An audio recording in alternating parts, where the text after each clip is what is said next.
morning. Welcome to the Thurston County Board of County Commissioners Board Work Session for Monday, February 12th, 2024. 10:02 a.m. My name is Ty Mentor, Chair of the Board. We have Commissioner Vice Chair Wayne Fournier, Commissioner Emily Klaus, Commissioner Gary Edwards, and Commissioner Carolina Mejia, all by Zoom. We also have a full room, and I'm going to go through folks since there are a lot of people. We'll just go, I have this interim county manager, in no particular order other than the way they're seated in front of me. Interim county manager Robin Campbell, our budget fiscal manager Nicole Martinez, Director of Public Defense Patrick O'Connor, Thurston County Sheriff Derek Sanders, Thurston County Prosecutor John Thunheim, Thurston County Auditor Mary Hall, Assistant County Manager Rob Gilder, Diana Benson, the Chief Deputy Auditor. Did I get that? Okay.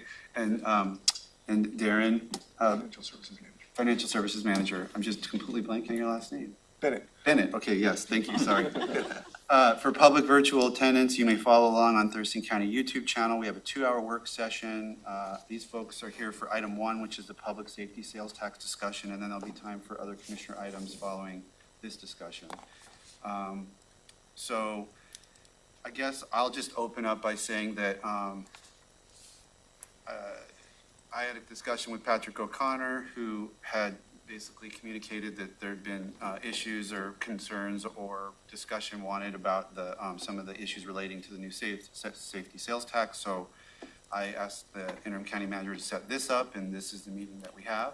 So I guess I will ask the county manager to set us up. Yeah, thank you, Commissioner. So it is my understanding that the board would like to just chat with all of you and hear any concerns that you may have surrounding the public safety sales tax. So that's what we'll spend the next hour on, and we'll try to answer any questions that you may have about how it's set up. I guess I'll kick it off since I convened the stakeholders on the receiving end of Proposition 1.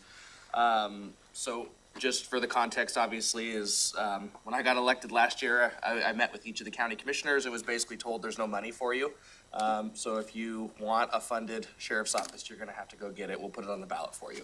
So that's what I did last year. There was a lot of campaigning going on, and it was all based off the resolution that was passed by the Board of County Commissioners in July. And it is my understanding that it is the resolution that actually kind of binds everything together and directs how the money is spent and where it goes. It passed by a large margin. I think that it was a resounding yes by the community of more than 11 points. And all is well. We got into the end of last year, which was kind of a funny time because we had 2 additional county commissioners added to the board who weren't really up to date with everything. And my chief of finance, Heidi, was watching the budget deliberations for the end of the year. And a couple of red flags came up. I know County Manager Campbell brought up some terms like maintenance of efforts and some different line items like that. And one of the recommendations that she made to the board, for instance, for my budget, because that's the one I'm familiar with, I think it's right around $26 million for the general fund. The recommendation was to freeze that budget where it's at and then use all future increases in costs and all associated costs diverted to the public safety tax. The projections for the public safety tax are about 6 to 7 million roughly annually. And the second part of that was that basically the county was going to just take the $26 million in general fund and deposit it into the public safety sales tax account. And that created some concerns for our team because we would just have a very hard time tracking the actual positions. Once you blend that money together, it becomes very challenging to determine what is actually paying for what and which positions are what. And so when Proposition 1 was on the ballot, the county asked us to come forward and say, hey, what are you going to spend this money on? Which I thought was very important as far as communicating to the public, because it's very difficult to ask for a tax and then just say, well, just trust us once it's in the account and we'll spend it accordingly. So we created a number of different position control plans, and it all came to terms on one that included a building. Now that building search is underway. I think it included a bond for approximately $20 million and then roughly 30 FTEs. And all throughout this time, The only conversation that we've had with the county is that Proposition 1 will fund new positions and the infrastructure needed to house those new positions. So when we start talking about using Proposition 1 as a means to pay for our existing infrastructure, our existing patrol division, I think that's where we started to get some red flags. So I called a meeting with the stakeholders of Proposition 1, those of us on the receiving end of it. Because if it's applying to the sheriff's office, it's probably applying to the other agencies as well. So I guess the biggest concern that I have is when I look at the resolution and everything the resolution talks about, and supplanting as defined in the resolution and all of these different elements coming together, our biggest concern is that if Proposition 1 is used to, for instance, absorb a 5% pay increase for my general fund deputies, the basic term that my chief of finance has given me, because I'm not good at math, is that for every 1% increase in pay that you give to the existing deputies is one less deputy sheriff that Proposition 1 can fund. Proposition 1 is not large enough to sustain a general fund pay increase for all my employees. So basically what you can imagine is if I've got a bunch of Prop 1 deputies over here that we've hired, let's say there's 20 additional deputies that we hired. And then the county commissioners decide, well, your deputies are falling behind in pay, so we're gonna give them a 10% pay increase. That's 10 less deputies that I can afford. If those positions were full, it would result in either the county boosting the general fund to offset that or layoffs. Because I wouldn't be able to afford both. And I think that's the biggest concern that I have going forward is that this was never communicated to us. It was never once talked about with the sheriff's office. No one ever said, hey, by the way, we're freezing the general fund and we're gonna use Proposition 1 money to pay for all future costs is what was discussed in that meeting.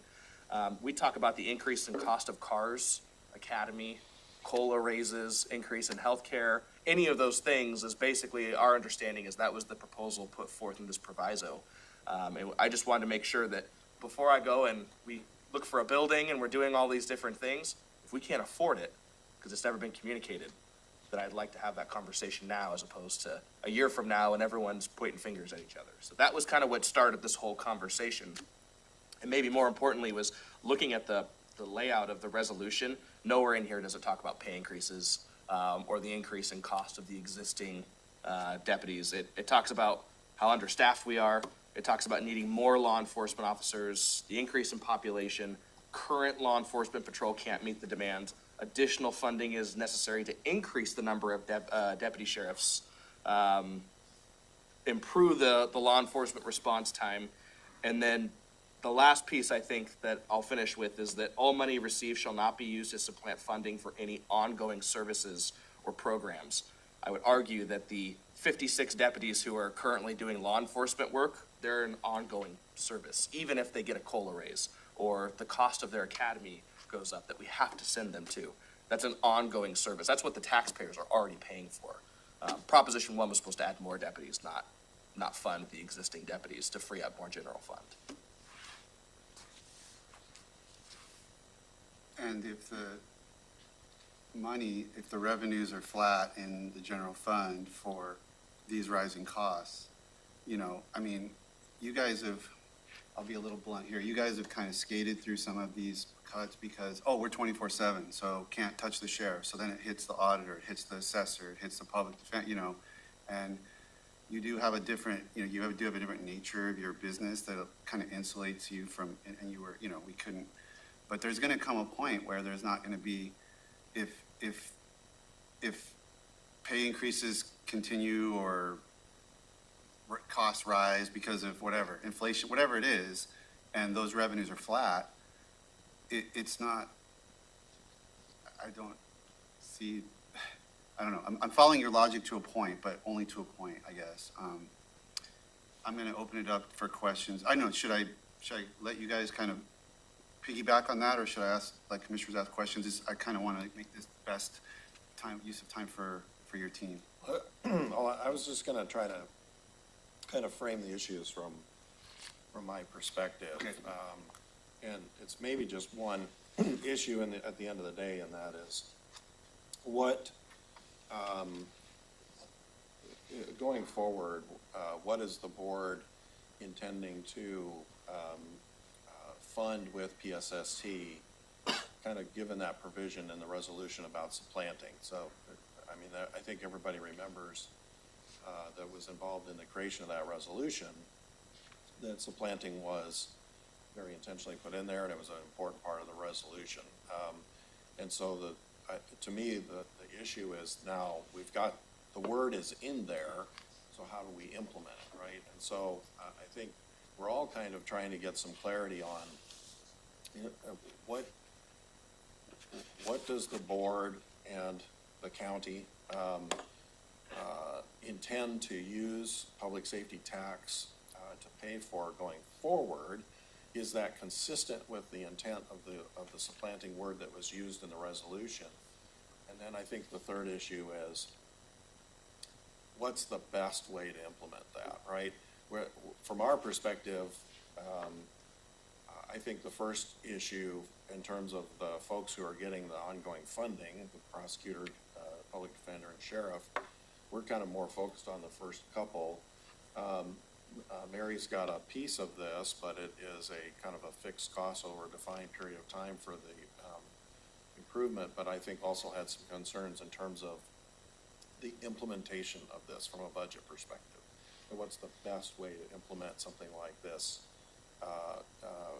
in that way? So that's how I frame the issues, and I have some thoughts about the supplanting issue, but maybe I'll let my two other colleagues speak, or Commissioner, if you want to open it up for questions either way, but that's how I see it. So my concern isn't really about the funding of the ballot processing center. It's more revolving around potential audit findings and the risk that we face if we were to receive an audit finding. If you look on the surface and take things very literally, I think it's a safe argument to say that we are not supplanting, and I think Brandon would agree with that.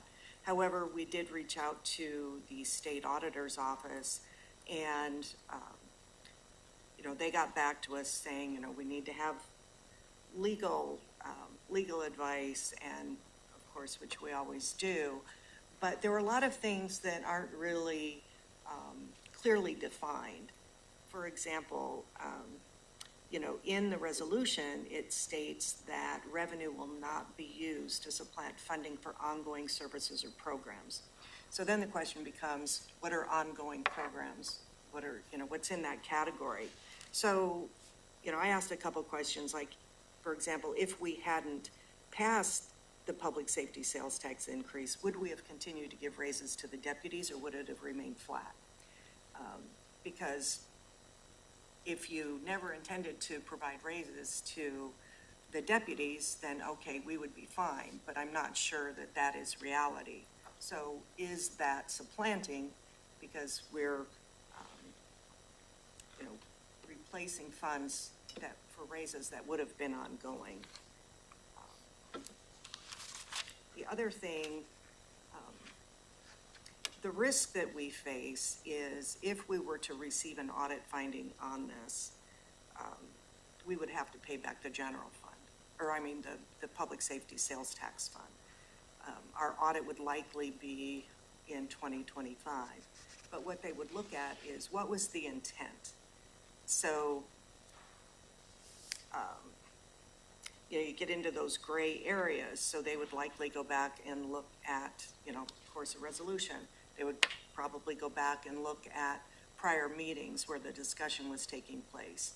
If it was available, they may even go back and look at any forums that, two commissioners would be at. And it would depend on, did they get requests, or was somebody outside of the county trying to frame this argument, for example? That would certainly have an impact. So it's not black and white, but I think the decision you make really needs to take all of that into consideration, not just what the federal definition of supplanting is with the method that you've come up with, but the intent behind the original public safety sales tax increase. And I've got Darren and Brandon and Diana here if you want to ask any more detailed questions from an internal audit standpoint. Okay. Pat, anything? I don't, nothing, the issues are, I think, part of the issues. Okay. Commissioner questions for stakeholders? Call the guys.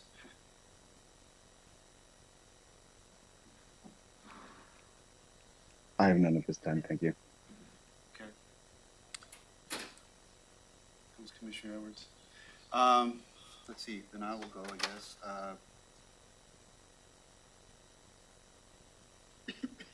Yeah, I definitely, the question of the definition of ongoing programs is definitely something we should make sure we're, 'cause I mean, I don't have any interest in skirting the law in any way or pushing the boundaries of the law. So if it's a question of what we can do, that's needs to be figured out, and I'll follow that.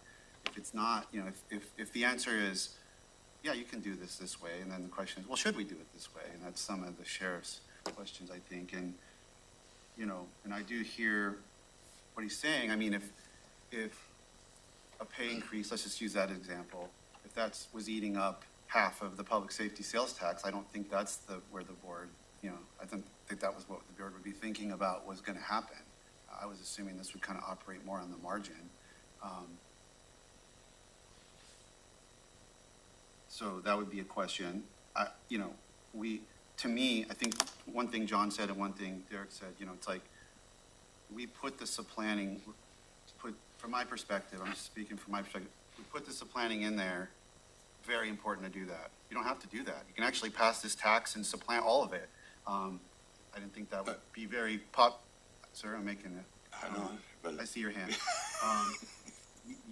And we, you know, I eagerly and enthusiastically supported the putting the supplanting clause in there, so that's very important. And that really shored up what had hampered this tax from ever going forward in years past. I know Sheriff Snaza was worried that money would go to court programs, or money would go, I mean, and this was like, nope, 70% is going to law enforcement expenses. Now, to me, we've already narrowed ourselves in and met that intent, and now we're at a really fine level of detail of splitting hairs about this. So I got kind of angry with Commissioner Edwards the other day. I mean, any suggestion that we're trying to fool voters, or, I mean, that irritates me, I'll just be honest, because we're already operating within tight confines that we placed on ourselves in that resolution.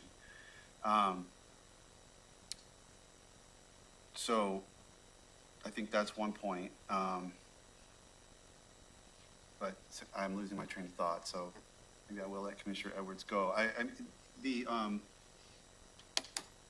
I was headed somewhere with that. We have the resolution. Okay, I'm gonna let you go because I lost my train of thought. first of all, I'm gonna apologize because I was just raising my hand, but I couldn't hold myself back. Oh, so I made, on the Zoom? yeah, I made a little noise. Anyway, no, just now. Oh, I okay. So I didn't mean to interrupt Oh, you, okay, sir. sorry, that's good. But, I think what Drew then. Oh, I'm sorry, before you get going, Yes, sir. I just remembered what I was trying to say. I don't want to lose it. Please. You know what's gonna happen, right? As soon as Yeah, you try to remember. Okay. the point was just that, on that point of like, you know, how we went to the voters and the sheriff kind of led with this, you know, it's like, you know, commissioners talk to different constituencies and, you know, back when there was concern about some misinformation that had been printed in the Jolt, and we kind of had a meeting standing right there, and like, I'll write a letter and, you know, in support of what I thought was misinformation in that piece. And I wrote a letter in the Jolt, and I think you all wrote it, and I was very clear about saying that one of the reasons that you can support this is it's going to be a stability to county financing over time. It's going to help, not in the first flush of money, but over time, it will help stabilize. Over time, it will help stabilize auditor and assessor and treasurer and general government funding. You know, because there will be growth over time. We don't know when, but there will be growth in county revenues from our, you know, more flexible sources, and those will not all have to be funneled. You know, I think we're constantly trying to funnel a lot of that money to the sheriff's office because you guys have been so chronically and historically underfunded. So this will help balance that out. So I just, you know, and I wrote a letter to Thurston County Democrats about that. And so, I mean, I guess I've been right out front too in promising folks that there would be another element of this whole funding stream and how it would be handled over time. And the county manager's suggestion of how to segregate this account, to me, was a manifestation and a realization of that promise that I made made to certain voters. And I think I've had conversations with Commissioner Mejia, and I think she kind of feels that in that same bucket. So anyway, those are kind of my initial comments. I'll turn it to Commissioner Edwards. I guess, my reaction was that we didn't need to put the non-supplanting clause in, that we wouldn't be here with discussing. Probably, yeah. No, I agree with that. But the reality is, it never would have passed if we did not put the non-supplanting clause in. I've been here for many years, and we've talked about this over the years, and supplanting was the issue. As to what the sheriff pointed out this morning, I mean, we've got our normal cost of doing business, which is that inflationary cost of whether it's vehicles or wages or fuel. You know, you've all heard me say fuel is driving this whole economic disaster that we're faced with. Over the last 3 years, the inflation is 20%. Let's not disregard that as a real fact that we're dealing with. And I think that we are obligated to continue our normal funding of the sheriff's office, which we would do had this not passed. We would continue to do that normal funding. What this is going to help hopefully do is bring us up to speed somewhat. It's not going to solve the problem completely. I think we're only going to be mid-range when it comes to the type of service that we're able to provide when you compare us to the other 38 other counties in Washington State. We're going to be about mid-range when we finally get to where the sheriff wants to go here. We're still not going to be fat. And so I think it's just a normal course of doing business the 26 million, I think the sheriff referred to, that's not going to stay stagnant. I mean, that's going to go up with inflation like the regular cost of doing business. The rest of it is a plus in my estimation. But when you say that we would continue to do that current level, but we didn't continue to do that. We did a 7%, or we did a 7% cut that we whittled down to like 2.5%, and the sheriff was whittled down further. But you took a cut. I don't remember what it was. It was less than others because of various factors that are. One deputy. Yeah. Okay. So so we didn't actually fund that. Yes, because we couldn't, and I don't know how long that's going to continue to be the case. I agree. We had revenue was down. So what's revenue going to do? Well, I'm going to guess while revenue is down or flat, we're not going to have that growth that maybe we had a couple years earlier. We had very limited growth on the sheriff's office budget anyway for years until this inflation. Inflation is what's killing us. That's the bottom line here. And so, yes, we were going to have to make some cuts. Now, whether that meant we drive our cars longer or wear the tires down smoother or have lesser of a increase for our employees in all sectors, not just the sheriff's office. It's everybody here that's suffering. And I could get into my philosophy of why we're suffering right now, above and beyond making this move and the crazy inflation that we're past. But we're dealing with reality and what we've got, and here we are today. And hopefully we'll be over this in a few years to where we get kind of inflation under control, growth will be normal, the population increases, they spend more money. I mean, we've got a big plus working in our favor right now on the home delivery issue, where we glean that sales tax now that we were missing. I mean, I can go all the way back to the Ruckelshaus study with the Growth Management Act when it was put in place. We were supposed to have another section of the Growth Management Act to fund county government. The legislature never chose to do it. So, anyway, we are where we are, but we certainly can't just put $26 million in the bucket every year and that's it. You know, we have to pay for those raises and the increased cost of doing business. I mean, that's from one commissioner's perspective. Commissioner Mejia? Thank you. Just a couple things. I think Commissioner Menzer has kind of also summarized my thought process on this. In terms of, the union contracts were not there yet. We don't know.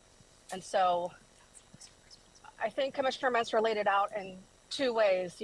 If this is something that we can do, like legally, or is this just a policy decision? And if we're going to go down, is this even legal to do? Then I honestly wouldn't feel comfortable spending a penny out of the public safety tax until we get a straight answer on that. Because then, we would have to pay it back from the general fund. So I would rather just not take that risk and freeze the public safety tax until we get a decision on whether it's legal or not. And if it's a policy decision, then I think that is something that's going to come up in the budget amendment, right, when we're discussing this on whether this is the way that we go or not. Sir, could I follow up? She took a breath or slowed down. What did you say, Commissioner? Are you done for a minute? I'm done for a minute. Okay. As this thing moves forward,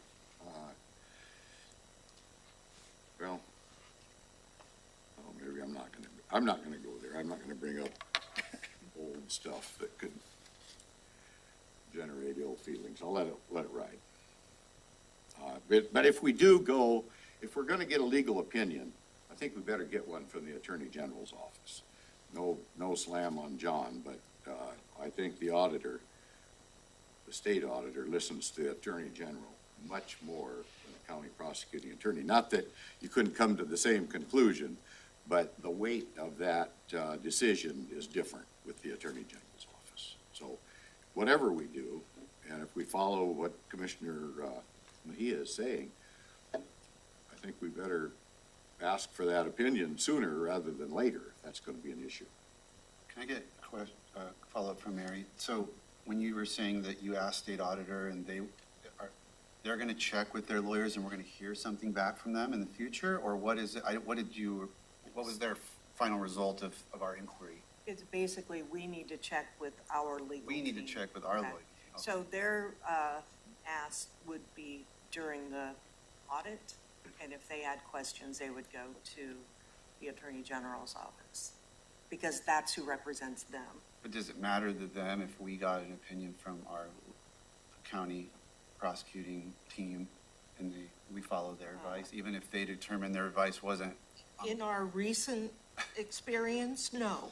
Yeah. Well, Quite frankly. and that's because the thing that factors in here that's gray, which is what makes this really difficult, is what was the intent of putting that supplanting language in there? That's an opinion.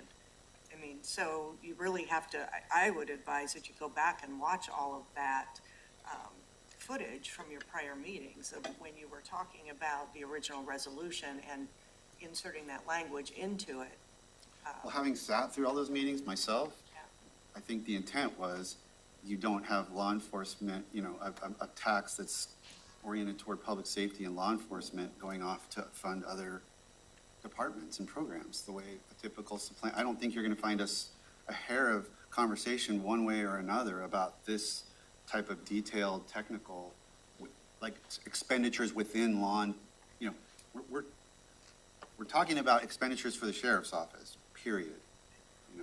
What kind of expenditure? Well, I don't think that was ever, I think you could watch all of our discussions and hear nothing, I think one way or the other. Sure. I do think, though, that what Commissioner Menzer described and Commissioner Mejia confirmed was the part of the intent was that this would not only benefit the sheriff and the prosecutor and public defense, but in the long run would stabilize the general fund and benefit others. And the way to do that is limiting potentially the amount of growth in the general fund. And I would also say that, the reason that supplanting is very clearly set at a dollar level in the year in which you enact the change, is that it's impossible to predict what might have happened had the tax not been in place, especially when it comes to appropriations. Because while the board might approve a COLA, they don't have to fund the COLA. While they might have increased the number of FTEs, they don't need to fund those FTEs. The amount of appropriation for every office and department is at the discretion of the board. And what they might have done in the future is not a set thing. We know how much they can't go below. That is not to say that they can't add more. And they very well may choose to do that. So there's a kind of reference to a legal opinion here, and I'm just gonna make a comment on that. I'm not gonna give you one today for the reasons I've talked about in the prior meeting, because that needs to be done in a different setting and with a different way.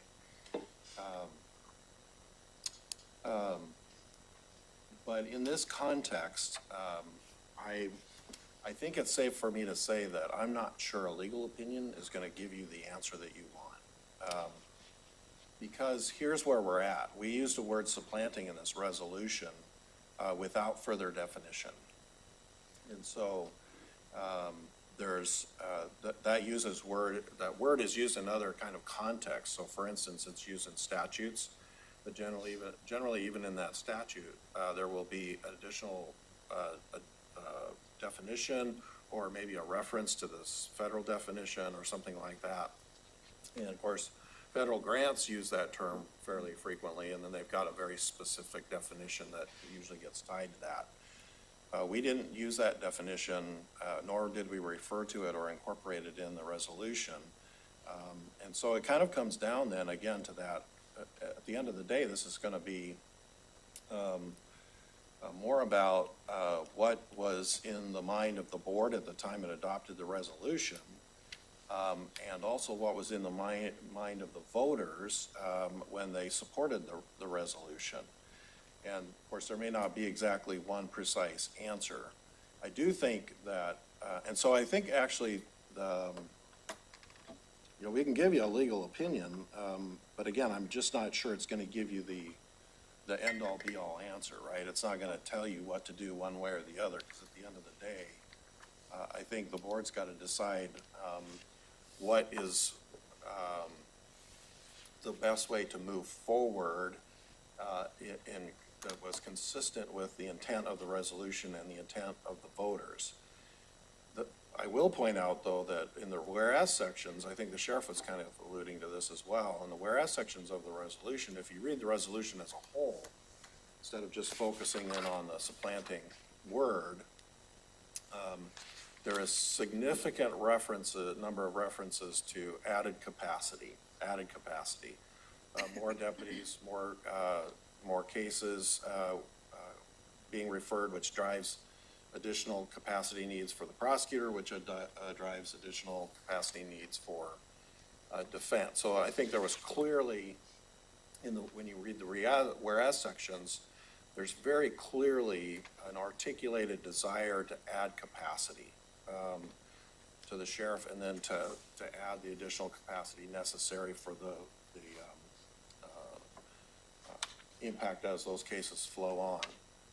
There was not anything in the resolution that referred to inflation or paying off additional costs. So you got to balance that out. Again, I am not giving you a legal opinion. I'm just kind of pointing out what I think was in the resolution, that you need to be looking at this by way of perhaps what I'll call a political answer, or a policy answer, not really a legal answer. Because I think that's probably where you're at. And in doing that, what you're going to be doing is you're going to be balancing risk, right? Mary's laid out to you basically, here's a risk of an audit finding. It's one of the risks that you need to consider. There are political risks, right? Obviously, if the voters feel like they didn't get what they voted for, then they hold the board accountable. And the way they do that is in the next election cycle, right? That's just the way our system of government works. And so I think you're in this place now where you've got to think about policy moving forward consistent with the political intent of the voters. The other thing I think you got to look at then is, your own constituency conversations. As you pointed out, Commissioner, you had some with your constituents. I'm sure Commissioner Edwards would say the same, and the other commissioners may have said the same. And, you know, what was in the mind of the voters when they supported this? And, you know, I think at the end of the day, everybody would agree that there's at least a significant thought by the voters that this would add capacity. So the sheriff's concern that he raised, that we all kind of came in and agreed to, is how much of that gets sacrificed if you start looking at paying for inflation, right? And is the paying for inflation really consistent with the voters' intent, right? If you were out campaigning the voters and saying, look, we're gonna pay for all the pay raises of the deputy sheriffs with this tax, I think that would have had a different impact on, just my personal opinion, would have had a different impact on the election that it did, going out and saying, we need to get more sheriff's deputies on the road because we're the lowest, staffed county, and all of those statements that were being made publicly. So there's a balance to be struck here, and I'm not going to be able to give you a legal opinion on this to say I don't think this is supplanting, this is not supplanting. At the end of the day, you're going to be kind of balancing all of these things, and then also balancing the risk that poses to the county to adopt a definition one way or the other. So that's why, I think Elizabeth has communicated this, that we would rather further this conversation at the policy level before we dive into legal opinion, because I'm just not sure that's going to help you much. And I'll think about it, Commissioner, but I'm not even sure the AG's office opinion would help us much one way or the other. Because I think what they would come back as, then they would say, well, it depends on this, that, and the other thing, which is the right answer to any legal question, right? So I'm just not sure the answer is there. And you all are just gonna have to kind of figure out, where are we gonna go with this that makes it feel to the voters, feel like they got what they bargained for in terms of what they supported. Does that make sense? It does make sense, but I would point out that, like, I sort of have a similar concern about the sheriff building, because we talk, there is a one word where it says associated, we're gonna put a lot of deputies on the road and associated infrastructure. I think voters think that meant the car, the computer, the tablet, the weapon. I don't know that they ever thought it meant a building, and what scares me, or what concerns me about that, and I've been going along with it, because I think we created a tool, we created sideboards, it's a tool, we're gonna follow those sideboards legally, but we gotta do what we need to meet the needs. We gotta use the tools we have to meet the resources that the county needs as commissioners. An example of that to me is the building, because we had pre-existing problems with the sheriff's building, even if we don't add that capacity. The sheriff's been asking for a new building, and the previous sheriff for many years. And so we're kind of using this new tool within, I think, the bounds of the law to solve some pre-existing issues. I don't think, and I never heard a single voter out there thinking that they were paying for a new building. But we're thinking that that's what we're going to do, and I'm behind it for you guys, because we got to do what we got to do with the tools we have and the legal constraints of those tools to meet the needs of the county. So to me, that falls into the same bucket. So to sit there and say, well, that's fine, but if you guys try to help the auditor or the assessor not have to cut an employee or something, it's wrong. Well, I agree with you, Commissioner, in this, but I also think that you wouldn't, if you went out to the community and said part of what we're using the tax for is to get the sheriff a facility that he needs, assuming that we would make that decision that he needs that. I'm not saying you don't, Sheriff. I don't think anybody in the community would say, well, wait, you're supplanting, right? Because it's still a new facility. It's still something additional in terms of capacity.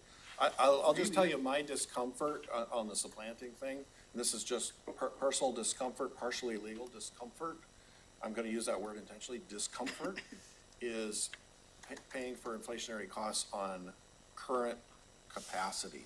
Because if you look at that clause, supplant funding for any ongoing services and programs, if your focus is on the word funding, then I think the county manager's statement of methodology is on, because then you're focused just on locking in what was the funding at the time that the tax passed.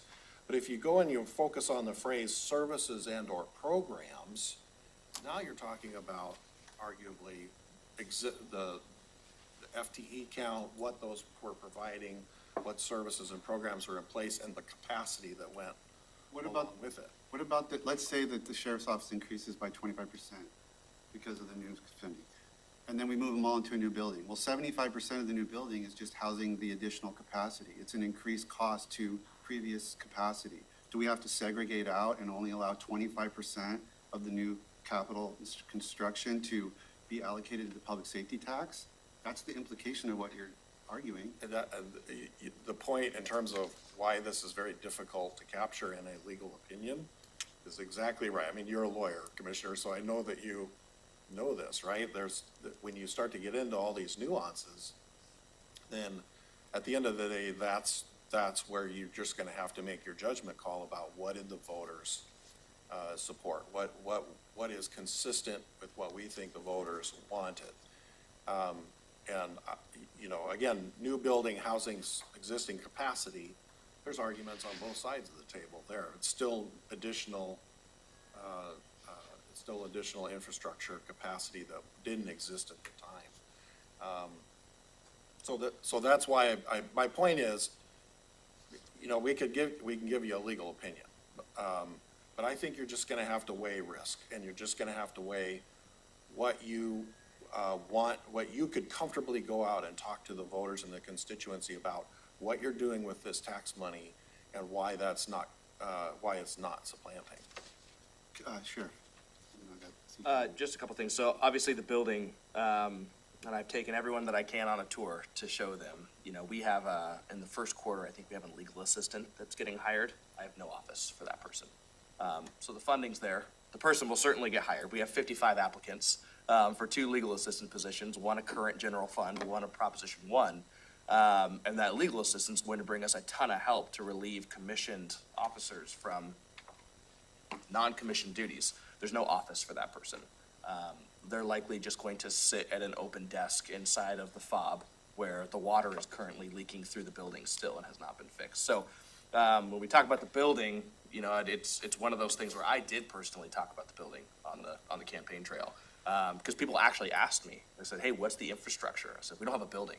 We have one that's run down. We have another one that was built 50 years ago. We're in the courthouse. I've got 3 bureaus and 3 different buildings, and I can't keep track of my employees, and that's a problem. But I guess the bigger thing that I have to bring forward with this, and kind of what spurred my thought process in all of this, is down the line, who knows what Proposition 1 looks like? You know, if business booms in Thurston County, who knows? I think at that point in time, when you look maybe 10 years down the road, maybe we don't have as big of an issue.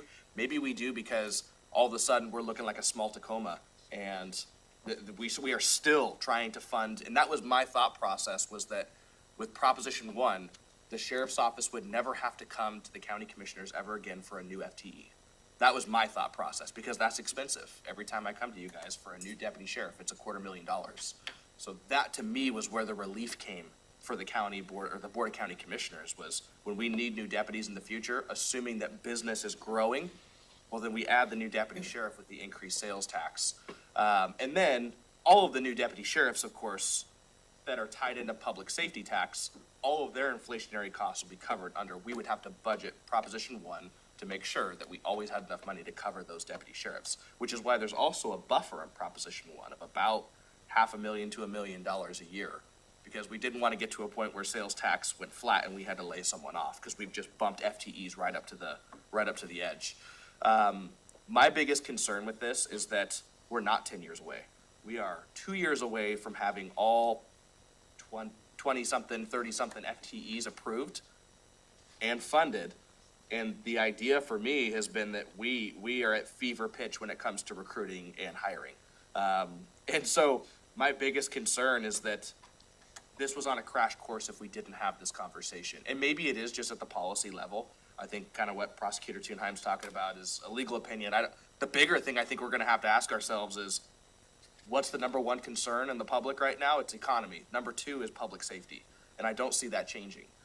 Since Proposition 1 passed, violent crime has exploded in Thurston County. It's not getting better, and so last year was a 22% increase in crime. And while we have beautiful parks and beautiful trails, they're worth nothing if people don't feel like they can actually use them.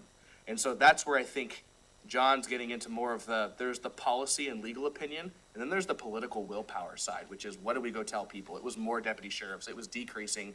You know, Commissioner Klaus was with me when we went to a DV where it just so happened that I was working and we had another call in the area, but we had a deputy sheriff on scene for 7 minutes by himself after having an AR-15 shoved in his face. So the goal here for me is, at a minimum, I wasn't thinking pay raises. I was thinking I need 2 deputies in every district, including those desolate districts where we are going to violent crime by ourselves. We are lucky we're not good. That's the bottom line when it comes to the sheriff's office. We're just lucky that none of us have died. And so capturing that was why it was so important for me that Proposition 1 passed.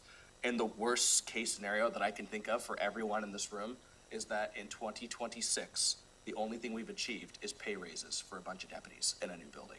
That would be the absolute worst case scenario I could think of.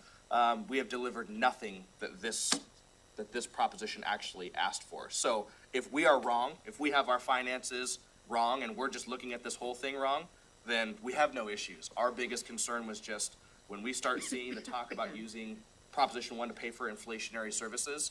Well, the calculation that Chief Thompson gave me was very basic. It's why I don't have a presentation. For every 1% pay raise, it's 1 less deputy out of Prop 1. That was the basic correlation, roughly. So deputies get a 10% pay raise. You decide that Proposition 1 is the best avenue to pay for that. Our FTE count for the next biennial goes from 20 to 10 for those new deputy sheriffs. So Nicole, how many deputies did the board approve for the sheriff in 24 and 25? How many more deputies? I don't have that number. Let's see if Jennifer happens I can get to it. know It's, Jennifer may have it. there's kind of a, I can look, but I don't have So the they number have right now. made Because a I just- commitment, though, to fund at least 12. it's more than that. Yeah, I thought so. It's, you guys have to pull it up. I just sent it out to all my employees. So in 2024, there's 7 deputy sheriffs, a sergeant, and a detective, I believe is what we have. And then in 2025, it was 13 deputy sheriffs, a sergeant, 2 sergeants, and a detective. More. But keep in mind, deputy sheriff will also include those sergeants. Those are all commissioned. We have them labeled differently to think about them, where they're going, which bureau. But basically, you're looking at 15, 16 plus 8, so 24. So the board has already approved that many more FTEs for your office, including the COLAs that come with them and the COLAs for the current FTEs. So I don't think that there's a risk of getting to 2026 and having not added more. I just want to say that almost everything you said in your last piece, I agree with. And I think we might just be talking about the calculation of scale and what we're, because I want to accomplish exactly what you described, because that's what we definitely straight for. And I was more thinking of, like you were saying, I was thinking, when you said maybe in 10 years, I think is how I was thinking, like if there's growth in that fund and we've got the 2 deputies and everything, and then we get hit with something, a pay raise. Then I don't care. We've met our obligation. And that's where I'm at. Like, I wanted a system where we had that ability to do that. Right. But on a policy level, that's not where I'm looking to carve out, to knock down your numbers so that we can, no, that's not. And that was just the concern that we wanted to bring forward, because I have every intention. Now, these positions have been funded, but then we started hearing talks about using some money to cover some other stuff. And in the first 2 years, we're just not sure where that was going to come from. Yeah, and I think you very well may be right. And we just wanted to come forward and be like, well, hang on, time out, because the last thing I want to do is start ramping up the hiring and filling these positions, and then find out, oh, now we have to meeting with the county commissioners, and it's not a good meeting like this. It's the kind where we don't know where we're going to come up with the money for the additional bodies because we paid for other things. And that was, I think, where the bulk of this conversation. The We were board just has already committed and appropriated the funding for those FTEs. There's no intention of taking those away. And if there wasn't additional money, I would be thinking about anything beyond that, but Commissioner Edwards, go ahead. I think is a, And then I'll go Commissioner Mejia. no, go ahead with Okay, Commissioner Mejia. I Commissioner didn't see Mejia and then that. Commissioner. No, sorry, I just have to jump off. I have a meeting with Congresswoman Dusenkamp for us, but I will tune in later to this meeting. Thank you, Commissioner. Go ahead, Commissioner Edwards. I guess a big solution to this problem as we move forward is to get away from this no-growth philosophy this county's had for so long. The reason Pierce County does so good is they've got all that retail outlet that runs all the way from Spanaway out to Mountain Highway, miles of retail outlet. We've got to realize that we have to promote things that generate revenue for the county, not necessarily the 85-15 split where it happens in a municipality. And I'm going to use a good example is there's a development proposed just south of town. It's the bar development. It's in the, I believe it's in the UGA for Tumwater. I'm not sure of that. But the quicker we can put that business is ready to put that online. We're talking, you know, probably 20, well, I'll just say there's 200 and some employees looking at it. It's housing, it's a YMCA, it's a lot of things. But typically, the county's been dragging its feet when we come up against something like this. I think we need to become an active partner and start generating revenue so that we can continue to provide services for our citizens. And if we don't do that, we are going to have a problem further down the road. We've been through something very similar to this. There was a sheriff years ago that argued that there should be crab diversion to deal with drunk drivers and I didn't say any names. Anyway, well, and we stuck with that for about 25 years, and we were okay. But then there come along a different opinion, and The AG, I'm gonna point out. yeah, and so we got beat up over it. So we can't always be secure in whatever we're doing, but we can always be secure if we develop retail outlet, because that's the biggest piece, and the property tax that goes along with that. Those kind of developments, we're not going to get that much out of the Lacey development north of the freeway when the Nisqually tribe gets their operation going. But this one over by Tumwater, we're going to reap the benefits of that. But the quicker we get it online, the better off we are. And there's a lot of things that are hanging fire that could be done in this community to help us along, that so many developers, and when I say developers, everybody thinks about housing and all that. There's many other things that can be done that people are very interested in doing, that government seems to get in the way in Thurston County more so than other jurisdictions. So it's just, we're not going to solve this problem. Before we get too far afield, is there anybody, go ahead, Pat. Yeah, just real quick, you know, I think, I mean, I don't know the timing, of when that conversation will happen, but, you know, with the dedication to the sheriff's office for those staff members, and he and his team can start to prioritize calls that maybe they weren't able to, et cetera. The portion of the resolution that speaks to funds that need to be dedicated to public defense and the prosecuting attorney's office, we need to work up a proposal of ratios of what that might look like. 2024, that investment, you know, we don't know when cases are going to start to increase, but it's inevitable, right? At some point that's going to happen. And so I think at some point we need to have that conversation. I'm sure John wants to have that conversation too. I won't speak for him on, you know, what's it going to cost, right? So what would the expenses be for if we're going to see X amount of misdemeanors or felonies every month? What's that going to look like? And then in terms of the decision on the supplanting issue, we can put together, I just haven't been asked about what would be our normal annual increase in our budget for staff COLAs, interfund rates, et cetera. So that might help get a better understanding of how much revenue we're going to be looking at, or what are some of the, at least the expenses that are downstream, you know, from the sheriff's office you know, for, at least for myself. I appreciate that offer, but the budget team's on it. Okay, great. And the other missing, at least for me, is as I understand it, our municipalities are also receiving some funding from this. Is that correct, or? They correct. do by law, Right. 40% goes to the cities. So a question mark for me is how our community partners in our municipal law enforcement are going to spend those revenues too, right? So if they're investing 3 or 4 new FTEs at OPD, I don't know, this is totally hypothetical. But we as a system need to account for additional cases coming from our municipalities as well. So that's a little bit harder for us to guess, but it would be inevitable if that's how they're gonna invest their tax dollars from Prop 1, which I'm assuming they would. I just don't know. You know, if Tumwater's adding 4. Lacey has committed the entire amount to law enforcement. Olympia is considering at least, I think they said the majority toward law enforcement, if not all of it. And then Tumwater is having conversations about what they're gonna do. They're not as with their bound. share. They're not as bound. Exactly. They So- are not bound in any way, and I did check this with Department of Revenue, other than what, state law requires.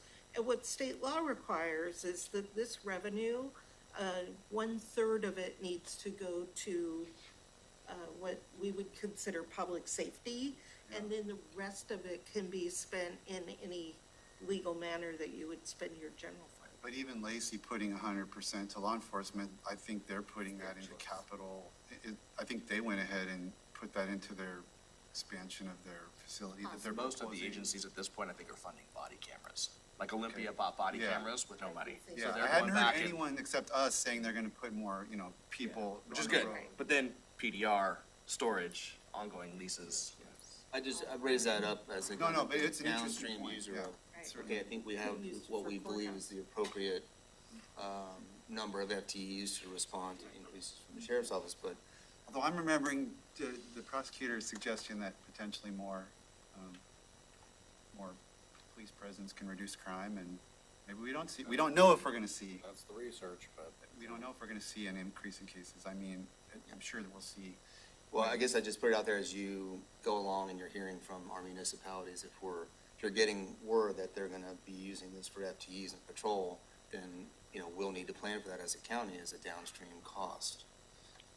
Yep, no, that's a good point. I know we're close to. Diana has a Oh, Sorry.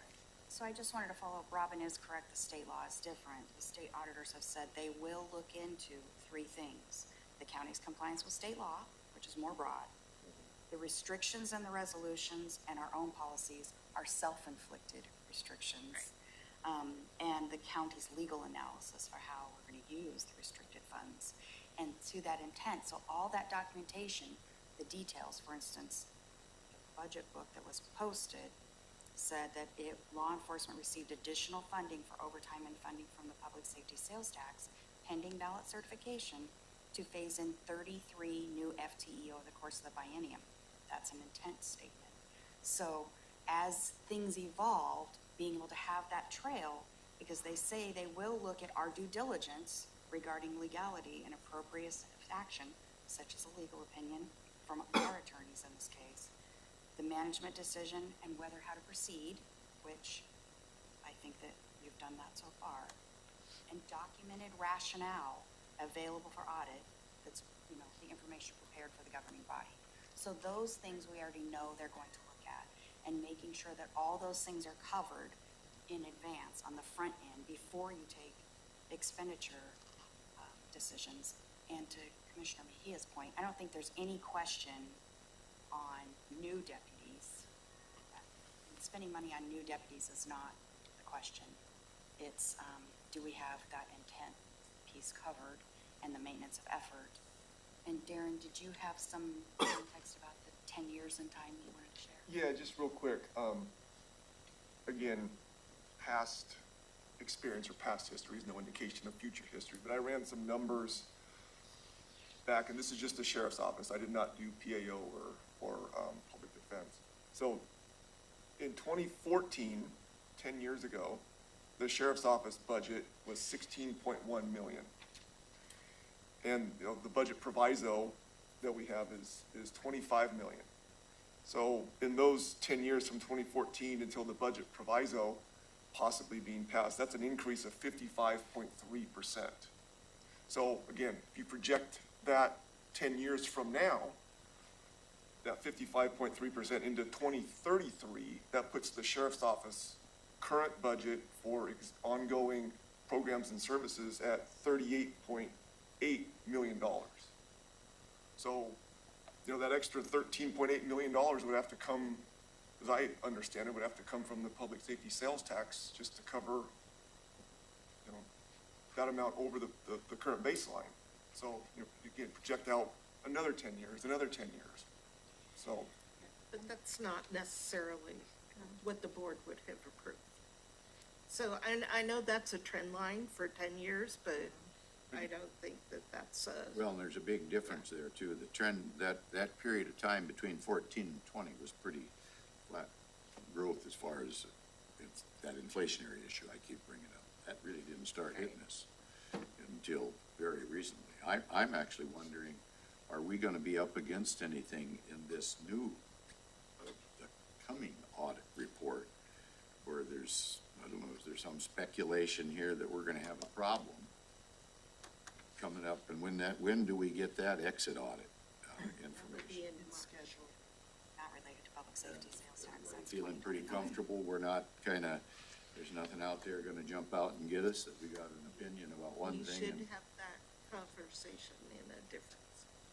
So Robin, one other question so go ahead. is the fund was established as a special revenue fund, and technically it doesn't meet that definition of a special revenue fund as established yet. strictly according, reporting for purposes. reporting purposes Yeah. only. So our financial statements,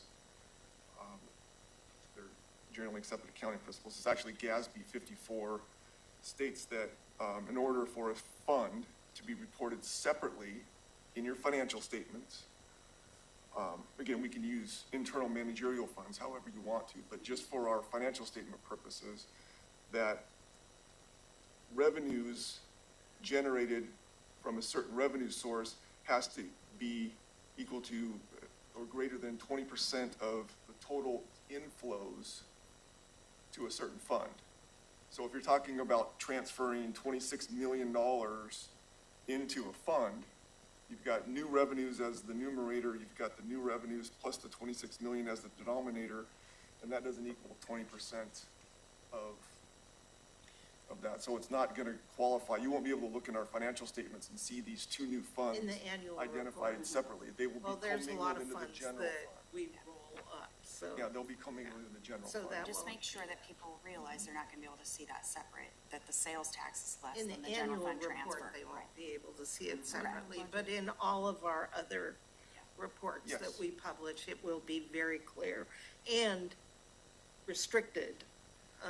The board can't just take money out of that and switch it to the general fund, no matter how you report it Right. in that report. And one of I think part of the beauty of transferring, let's say, $26 million is that if for any reason, like you have a ton of vacancies, that money wouldn't get reverted back to the general fund. That money would be available in that fund to you at any future date so that you can use it for those purposes. You would never get less than what the board has committed to in non-supplanting, and they can always choose to do more. Let me just throw. I thought I had John. Well, actually, that's a kind of the question that I had, and it was really just a question and a concern, and, my mind could be, I think, put at ease, and maybe this is even something we could talk about offline. But the methodology in terms of creating the special fund and then moving the entire budget of the agency into the fund, and then having a fixed transfer from general fund to the special fund.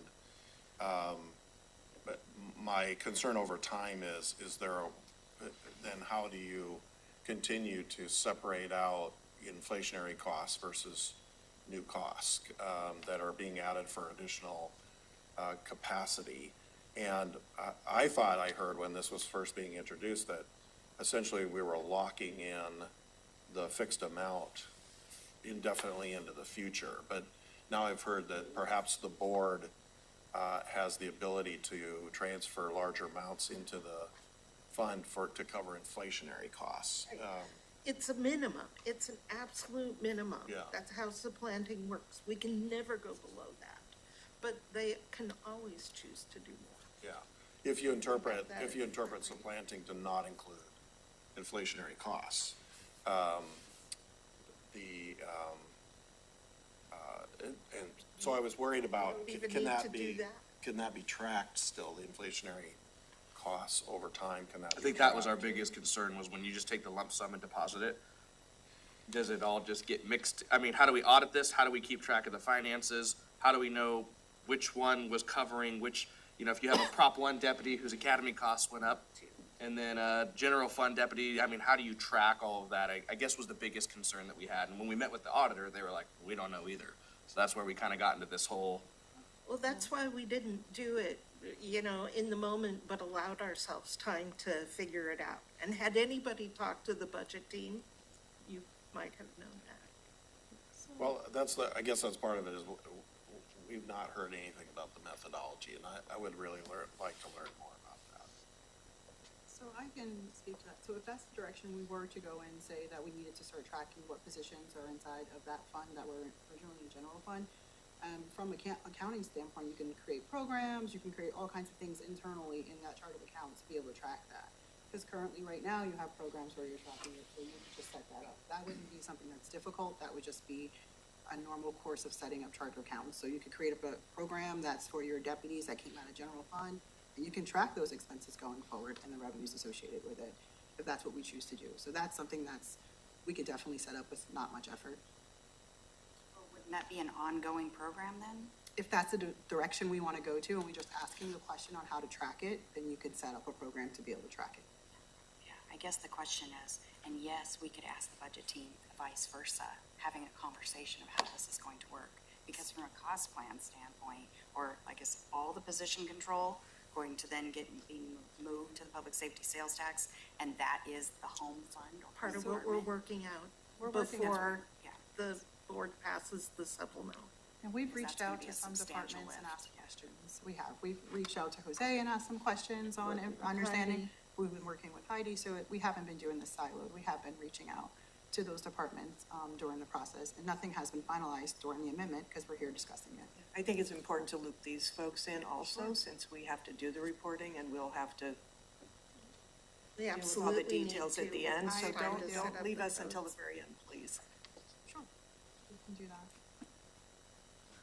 I guess I want to follow up on prosecutors in inflation versus normal almost.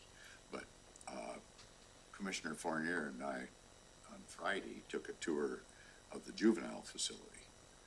And we went with facilities. And we've got a $2 million hole over there. And I'm told that we have a $2 million hole over in the jail under the same A literal technical- hole? Oh, we have a way to fund the jail. We've gotta got a ask. plan for the jail. It's the But we- juvenile But we that's don't new. for juvenile That's yet, right, because the So, I mean, there's system always just these little failed. things that are gonna pop up that, and it goes back to if the sheriff is gonna arrest somebody, if the prosecutor is gonna prosecute somebody, and we're gonna enhance that ability, then those other infrastructure pieces have to be kept up, and in this case, it wasn't. So, what do? How do we fill the void? So, just kinda worth thinking about, but, ended on a sour note here. I want to just reiterate is, we have to look at, are these increases in salaries, would we have a flat line if the measure hadn't passed? Would we be giving these employees COLAs? And I would think we would. So is that supplanting for ongoing services? And I think that's what it's going to boil down to. And as John said, that's not a legal opinion. It's going to be the auditor at the time and the AG that the question goes to. So we'll track those separately in case we need to pay it back, but that is our risk. Okay, when I say legal, because when I say legal, I'm including an auditor's analysis and finding, even if a lawyer might not say, if it's going to get us in hot water with the auditor. That's a legal question in my terminology versus the policy question of, I'm not disagreeing with you, I'm just clarifying, when I say legal stuff, I mean something that would get us to an auditor finding or. So we could show you a lot of findings where it wasn't necessarily because of legal or, Transgression, yeah, so. okay? But we do have some history to fall back on. I mean, in the case Mary lays out, well, if there wasn't enough revenue, sometimes you lay people off. And we did that in 2008, for an example, and that makes up the difference. Then you can do something like Kitsap did, where they cut the work week, and cut wages, but cut the time worked or something. So there's options that you throw out there, and we do have comparisons that we can look at. So we've got some sticky times coming yet. Agreed. Okay, so are we good? You gave us a lot to think about. I really appreciate this conversation. Thanks, Sheriff, for kind of putting this forward, and I think we can. Yeah, like I said, I just wanted to make sure it was out there, because if everything's covered, then we're good. It was just that my finance team was like, we should discuss this and not wait for it to become a cataclysmic event. Yeah, no, where I appreciate We're it. filling positions, but then the county has other ideas. As long as everything's good, then we're all good over here. We just want to make sure everyone's on the same page. Good for a while. It's good, and I always like these, I love having these conversations where we're all just, everybody's on the same page. I hate when, I'm hearing one thing, everybody's playing telephone with everybody else, like, we have a complicated stream of government with the elected officials and the board, and so these conversations are really important. We should do this more often when we have something that comes up, so thank you for everybody Yep, thank you. getting us all on the same page. Thank you. All right, so you guys. Thank you, everyone. If you want to stick around, we'll get, Commissioner Fournier, did you have something before we break? I just wanted to say thank you. It was a good conversation. Thank you, sir. All right. Has everybody voted? Yes. Yes, you want my voted sticker? Auditor's doing her job. Mary's got a sticker for you. School bonds were on my ballot.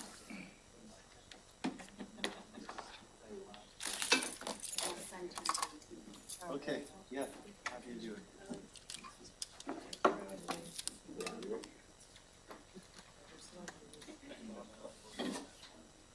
Stuff on the email.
Okay, we're back to board work session for February 12th, 2024.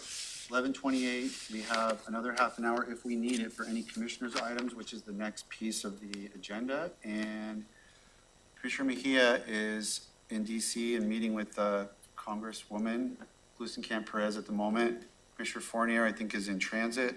So we have Commissioner Edwards and Klaus here with me for anything that we'd like to talk about. Commissioner Klaus, do you have anything? Yeah, I was wondering if we could maybe talk a little bit about, well, I'm planning on trying to set up a meeting with CPED staff like ASAP because there are some docket items that we're gonna be discussing this week. And I had a handful of constituent meetings regarding the docket items last Friday. I heard arguments in favor of the UGA swap and arguments against. Spent quite a bit of time this weekend looking into that. That's the bar holdings. The bar holdings, yeah, which is, I think, the only docket item that doesn't have a hyperlink to more information on our comp plan page, on the Thurston County website. So it was pretty hard for me to find additional information aside from what was given to me at the constituent meetings. I also had some other community members reach out to me wanting more info on that, but I couldn't point them in any direction because there wasn't a whole lot of information online. So there's some lack of clarity around that from the community. And I heard some pretty valid concerns. I think that there's a lot of benefit to some of the amenities being discussed in this development, but I know in terms of what we're talking about this week, we're not really talking about the development. We're talking about just the swap itself. Is that? Yeah, so one thing that you said there is, on the 14th, we will be presented, as I understand it, and I'm gonna miss this meeting, but I'll watch it later, the different proposals. So that'll be hopefully a chance for you to ask any questions you want, the public to hear more about it. You can Okay. direct them to watch that meeting, because it's really informational. Yeah. No decisions will be made there, Okay. but, so write down all your questions for staff there. Okay. But you can't follow up with them separately, that's always a good thing to do. And then, yeah, the swap, right, like, we don't necessarily control what, that proposal is really about. So, and Commissioner Edwards, I think you alluded to this project as being in the UGA. It's just outside the UGA. It had previously been in the UGA and then removed. And now with this new legislation that allows you to actually swap lands, there's an opportunity to kind of make it UGA neutral. And Tumwater, which had initially weighed in with a whole set of concerns, I think has shifted their position based on the new, the changes to the project, and now they're supportive. So I think to answer your question, no, we don't say what then gets developed on that, but we can put it in the UGA, and then it has more opportunity for development of different kinds. Certainly developer agreements have been done, but not really by the county. Olympia's done that, Telmar's done that, but that's a little bit down the road, I think. Okay. And it says on our board briefing sheet here, that on Wednesday we'll be briefed by CPED. It's informational, but there's also a decision needed. And Eventually.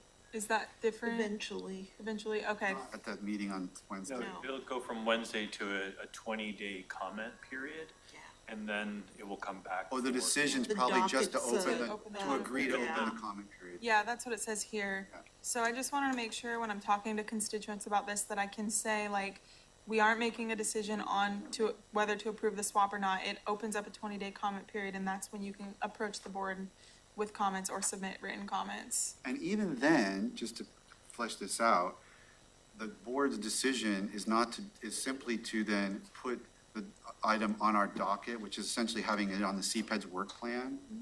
They would have to do more information and bring us a more fleshed out proposal that goes through planning commission before we would actually be voting on the swap, UGA swap. So there's quite a few steps, and those steps involve public process between now and any decision of the board. Okay. Okay. So the first decision point will be open up the 20-day. That's kind of a no-brainer. We always do that. Then you will have a decision point of whether or not to move this project. And this one's already on the docket, I think. I think it'd be just maintaining its position on the docket. And then we usually do course, it's a little different with 5 of us, but I think the same process could work. We'd usually sort of all rank our, like, projects in what priority order, and then we just kind of average out we just, put all the numbers together and come up with a joint ranking of priorities based on all of our rankings. So that's a decision point, is keep it on the docket. You can remove it if you were like, I'm done with that. That's a bad use of staff resources, not a project I want to support ever. Or keep it on, and then where does it go, like, in the priority of the staff? So those will be all the decision points that we'll take up in March. And then we don't see it for a while, because then staff continues to work it up, send it through planning commission. You'll see it in 6 months, 12 months, 18 months. Okay. Yeah, it's a slow process. Okay, thank you. And then are we kind of at that same point with the Beaver Creek? resource? Yes, Okay. Beaver Creek is maybe a little farther along, to my understanding, because they're not having to do it. It's a strict, straight rezone, and I think that one has, or is about to go to planning commission. I'll have to double check on that. I think it's all, will be part of the docketing The conversation. answer is yes. I think it's just a little bit further down the train track. Okay. And I don't know that I have anything else related to what we're gonna be working on. I don't know if this is a good time to bring it up or not. It might not be, but, I spoke with Assistant County Manager Gelder last week regarding the, arrangement of our lobby area. There's some concern around, basically where the sunlight comes in, and we have a staff member there who I kind of have some concerns about. I don't know if you have any updates or if you've had a chance. I know. No, I'm Okay, hoping to have a time to sit down with Okay. Robin today and then Okay. start that process. To Okay. have facilities look at it. The idea is potentially to flip the front desk out there to, Not face the sun or something? the sun right by the door, et cetera. We'll have to, get Robin to ask facilities to actually, to look at it and see what's possible or not. I don't know about the wiring, et cetera. Okay. yeah. I hadn't heard about that one. I saw the shades up there. Yeah, right there. that was kind of what prompted the discussion in the first place. I just like to check in with staff down there every once in a while to see how they're doing, and I noticed the shades and they weren't really serving any purpose. And I kind of stood back there behind the desk, and the sun really does just hit you right in the face. I'm someone who, I think we all know, is sensitive to light at times, so I feel for whoever has to sit out there all day. And just before we kind of get into that weather where it would be really impacting somebody, I just was hoping we could have a discussion, with facilities and potentially the landlord if needed, to like just move that desk back behind the wall that sits right behind it. Because if you stand behind the wall, then there's kind of that like awning type piece right there that blocks the window perfectly. And if it's a quick fix, if it's easy, I would like to make sure we're taking care of staff in that way. Okay. And I think that might be it. Well, I'll come back to you if you have something else, Okay. Commissioner. On the bar holdings thing that Commissioner Klaus brought up, you mentioned that, is it what we want staff to do, but we always have the option of allowing the contractor to pay the way. So that's something that we have not utilized very many times in Thurston County, but it is available, and it can expedite the process much. So, Okay. Any commissioner item you wanted to bring up? no, I don't think so. You know, I really do. These commissioner item meetings, I think, are great, but I like to have all the commissioners here so we Yeah. can really get into the Meat of something. discussion of what's going on. Yeah, I think, and we're gonna be discussing this coming up in a few days, I think. And we have some time this afternoon too. Okay, well, I'll just give you a quick update on the